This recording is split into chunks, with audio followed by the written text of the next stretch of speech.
So I just come across this story today, and it's very disturbing. So if you don't want to hear about what disturbing things these two parents did to their child, right?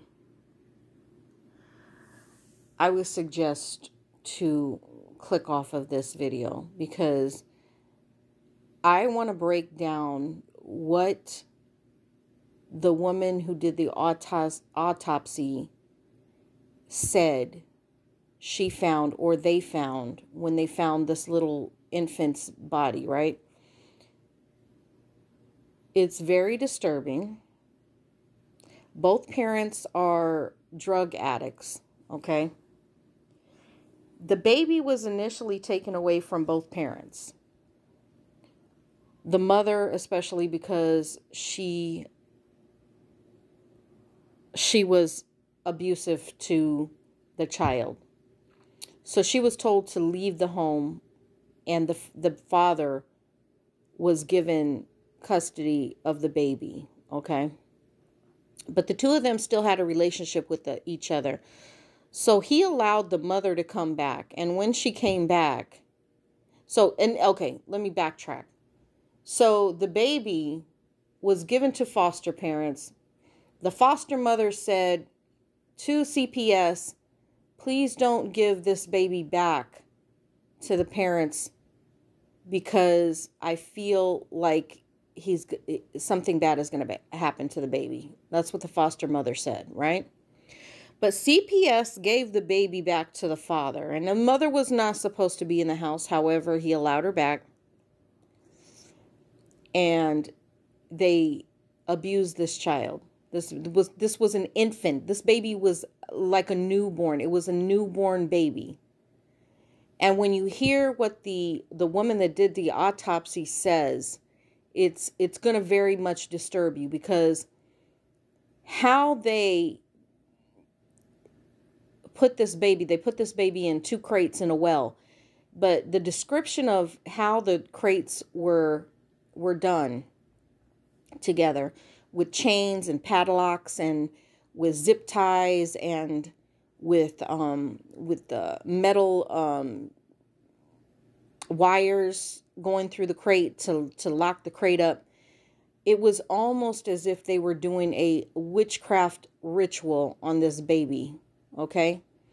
So whatever this mother was thinking, because there's a testimony with the son, the older son, in that they told the older son the reason why the baby had a broken arm, or I think it was a broken arm, was that the baby reached up and grabbed a dream catcher, and the dream catcher fell down on the baby's head, and that's why the baby's head was bruised, and that's why the baby's arm was bruised. But I want you to hear, because when it comes to the feminist movement, now I'm very pro-feminist, right? I am pro-choice. I'm all of those things. Because I really believe that women like this should not bring children into this world, ever. Okay? So I'm not the type of feminist that thinks that every woman should be backed by the feminist movement. I'm not the type of feminist that thinks that there's not women out here there doing really horrific things, because clearly they are. And clearly there's a reason why there's a prison system. It's for women like this. For men like this and women like this, because he allowed her to come back and abuse this child. Okay? I want to play it. I want to break it down little by little. So I backtracked on this video, and I want to play, and I want you to listen to what's being said, and I'm hoping that it's clear enough for you to hear. Let me go. The evidence, let me go back to the evidence. Where is that stored? We have an evidence room at the coroner's office. Okay, and is that a secured location? Yes. Okay. How do you gain access to that area? There are only a couple of people who have access to the area, and those few people who are employed at the coroner's office will gain access when law enforcement comes and picks up the evidence, and then we will maintain a chain of custody to show who came and picked up evidence. Let me direct your attention to June 2019. Did you have an opportunity to assist in the investigation or actually to perform an autopsy on the body of baby Dylan Groves? Yes. Okay. How did you become involved in that case? You may not call yourself a superhero, but you have many superpowers. The joint... It is just random, really. On that day, this is the autopsy that... This is baby Dylan. I just randomly was selected to do. Okay. So the assignments in your office are random assignments? Just random. Okay. Let me hand you what's been marked as State's Exhibit 36 for identification.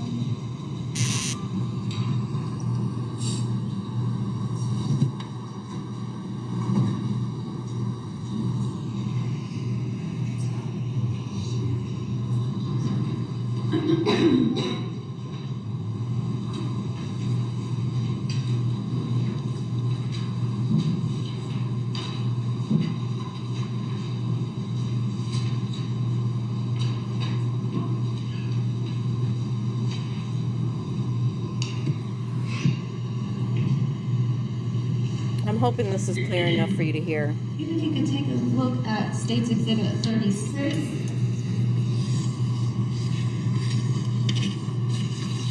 Do you recognize that document? Yes. How so? This is the autopsy report that I prepared. Okay.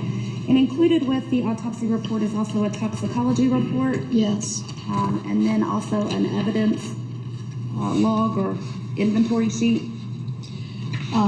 Evidence that we submitted to the toxicology lab.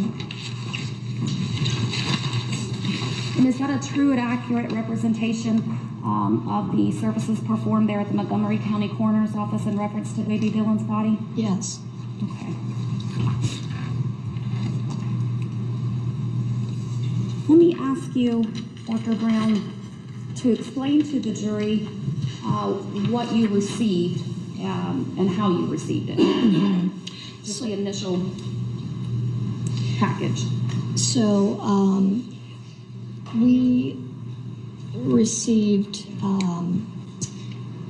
Dylan's body in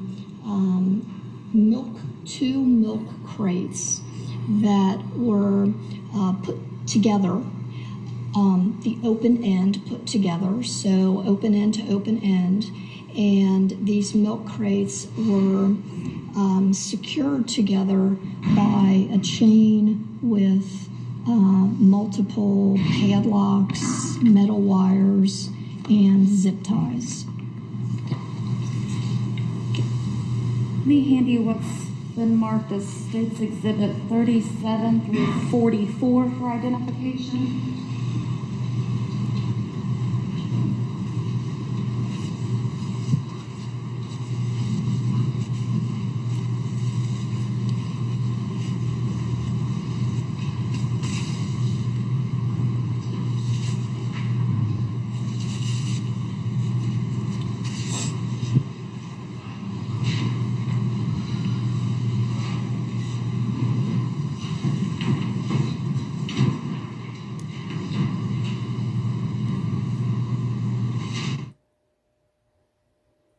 Unknown caller.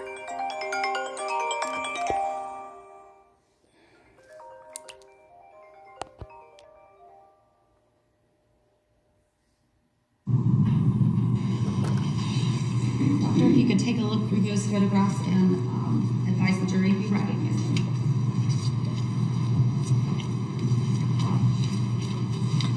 Yes. Okay, how do you recognize them? These are the photographs that we took during the autopsy.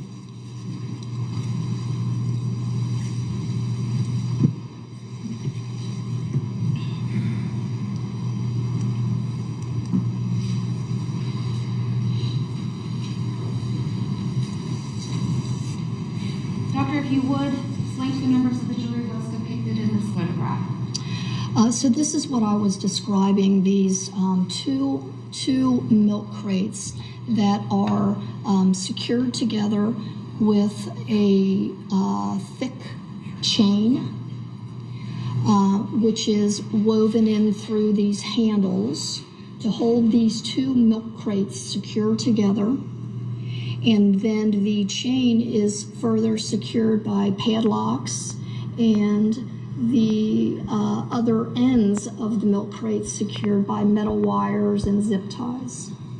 Judge, if you would give her the laser pointer so that she can identify what she's speaking about to the jury. Okay, so here we have, the top of each milk crate, which would be open-ended, and then the bottoms. And then they are put together with this thick chain and multiple padlocks and zip ties and metal wires. Okay. And from your report, did you document how many zip ties, padlocks, and metal wires were there? Yes, so there are 3 padlocks, there are 12 zip ties, and there are 8 metal wires. Okay. If I could show you State's Exhibit 38 and ask you to explain what is depicted in that photograph. So now we're looking at the opposite end of these milk crates, and you can see then that this metal chain is going around this entire structure. And you also are able to see a little bit of what is inside of these milk crates, and these are very large rocks. Okay, listen, I know you want the secret. This is it. Recovery Air Jet Boot. You need recovery air. My legs are recharging and God damn. Right in the important parts. State's Exhibit 39. And so then this is the opposite side of this structure. So we're just kind of going all the way around as if you're able to walk around the whole thing and look.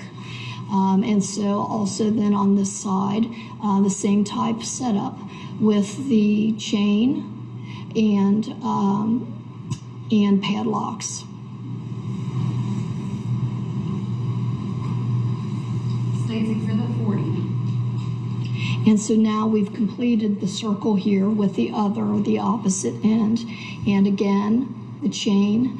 And you can see a little bit as to what is contained inside, which is, another structure here, in addition to multiple 18 large rocks.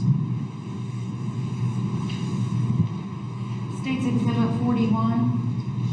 So this gives you a closer look at what I'm describing to you so that you can see here are multiple zip ties and these metal wires that I've been describing. State's Exhibit 42. Another wire. Okay. State's Exhibit 43. Here we have the chain, padlock, and a zip tie. And State's Exhibit 44. So, in order to see what is inside of this structure, we proceeded to open the top by cutting the portion of the milk crates and sort of opening it up. And so that's what we're doing here in this picture, so that you can see that there is this structure here, which contains Dylan's body. Also these large rocks. And then in addition to that, there is this iron anchor type device that is over the top of his body. And do you remove that whole package out of the milk crates? Yes. Okay. You continue to take photographs step by step of what you're seeing there? Yes. Why do you do that? To demonstrate the extent to which his body is concealed.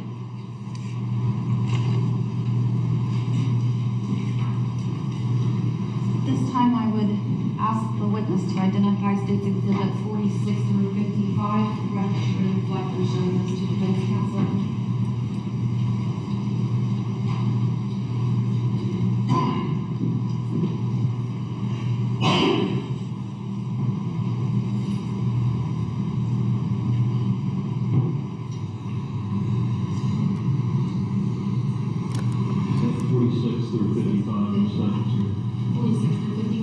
So before the commercial played, she was describing that there were 3 large rocks, larger than the 18 large rocks. So there was definitely some witchcraft going on when it came to putting this baby, this infant baby, in the well, right? They put him in an abandoned well, and they put this iron anchor over his chest to weight him down into the well, and they had these rocks in the crate. So 18 plus 3.